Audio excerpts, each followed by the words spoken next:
అలాగే ముఖ్యమంత్రి గారు కూడా, చంద్రబాబు గారు కూడా నేను కోరుకునేది ఒకటే, మీ పరిపాలనా అనుభవం ఆంధ్రప్రదేశ్కి ఒక బంగారు ఆంధ్రప్రదేశ్గా కావాలని మేము కోరుకుంటున్నాం. కానీ రాయపాటి సాంబశివరావు గారు ఉంటారు, పోలవరం కాంట్రాక్ట్లు ఆయన కంపెనీలకు అప్పచెప్పారు.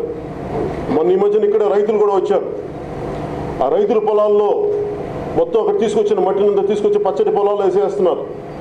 అలా ఎన్నో అవకతవకలు ఉన్నాయి పోలవరంలో అని చెప్పి రకరకాలుగా నాకు మాటలు వస్తూ ఉన్నాయి. నిజంగా మీకు Lee Kuan Yew, ex Singapore premier మీకు ఆదర్శం అయితే, ఆయన తన సొంత స్నేహితుడిని ఎలాగైతే అవినీతికి పాల్పడ్డ అతని తోటి వారిని, సహచరుల్ని ఆయన ఎలా అయితే శిక్షించారో, అలాగే మీకు ఇప్పుడు సుజనా చౌదరి గారు కానీ, అలాగే రాయపాటి సాంబశివరావు గారు కానీ, ఇలాంటి వాళ్ళందరి మీద అభియోగాలు ఉన్నాయి, వాళ్ళు రకరకాల అవకతవకలు ఉన్నాయని చెప్పి మీరు ఒక ఎక్స్పర్ట్ కమిటీని వారి మీద లాంచ్ చేయండి. ఎందుకంటే మీరు ఒక ఓంబడ్స్మెన్ పెట్టండి రాష్ట్రానికి. ఇలాంటి ప్రాజెక్టులు ఏదైనా అవకతవకలు జరుగుతున్నాయా, ఇలాంటి వాటిని నేను ఉన్నాయంటే ఒక ఓంబడ్స్మెన్ ఒక్కళ్ళు కాదు, ఒక 5-6 మంది ఒక టీంని పెట్టండి, ఎక్స్ జ్యుడిషియరీ వ్యక్తులతోటి, బాగా అనుభవం ఉన్న వ్యక్తులు, ఇంటిగ్రిటీ ఉన్న వ్యక్తులతో పెట్టి మీకు మంచి పేరు తీసుకొస్తుంది. అంతేగాని మీరు కామ్గా నేను వాళ్ళు జరుగుతున్న చూస్తాను, సుజనా చౌదరి గారు ఏం మాట్లాడి నేను కామ్గా ఉంటానంటే అది జరిగేది అది మీకే మంచిది కాదు. నాకేంటంటే ఈ రోజుకి నేనేం కోరుకుంటున్నానంటే, మీరు బెటర్ గవర్నెన్స్ ఇవ్వాలని కోరుకున్నాను. కానీ మొన్న మీరు చేసింది కూడా నాకు చాలా ఇబ్బందిగా ఉంది.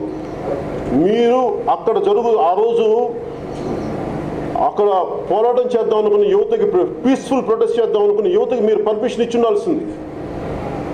అది వాళ్ళు నిర్ణయించుకుంది, అదేదో ఒక పార్టీ పిలుపో ఏదో కాదు, వాళ్ళకై వాళ్ళు నిర్ణయించుకుంది. ఎందుకంటే 26 నేను అనుకున్నాను, ఎందుకు పెట్టుకున్నారండి 26 అనే కారణం ఏంటంటే, అందరూ ఒక రిపబ్లిక్ డే కాబట్టి అందరూ ఒక గుమ్మి కొడతారు, అందరూ కలెక్టివ్ వాయిస్ కేంద్రానికి చెప్పొచ్చు అన్న ఉద్దేశంతో యువత చేశారు.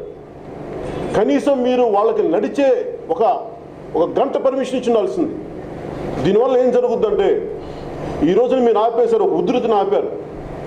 దీనివల్ల మీరు పోస్ట్పోన్ చేయగలిగారు, కానీ ఒక ఉధృతిని దయచేసి ఇంక మీరు ఆపలేరు. కాకపోతే నా విన్నపం ఏంటంటే, వెంకయ్యనాయుడు గారికి కానీ చంద్రబాబు గారికి కానీ, నేను మీ అనుభవానికి కానీ మీ పెద్దరికానికి కానీ నేను గౌరవిస్తాను. కానీ మీ పెద్దరికం కానీ, మీ అనుభవం కానీ, మీ పరిపాలన అనుభవం కానీ మీకు ప్రజల సమస్యలను ముందుకు తీసుకెళ్ళిన పక్షంలో నేను ఎందుకు రోడ్ల మీదకి వచ్చి నా నిరసనలు తెలపకూడదో ఒకసారి మీరు పత్రికా ముఖంగా, మీడియా ముఖంగా తెలియజేయండి. మీరు భయపెట్టి పాలిస్తానంటే ఎట్లా? మీరు ప్రతి ఒక్కరు, మీడియా వాళ్ళు భయపడతారు, ప్రొఫెసర్స్ భయపడతారు, ప్రతి ఒక్కరిని భయపెట్టి పరిపాలిద్దాం అంటే కుదరదు.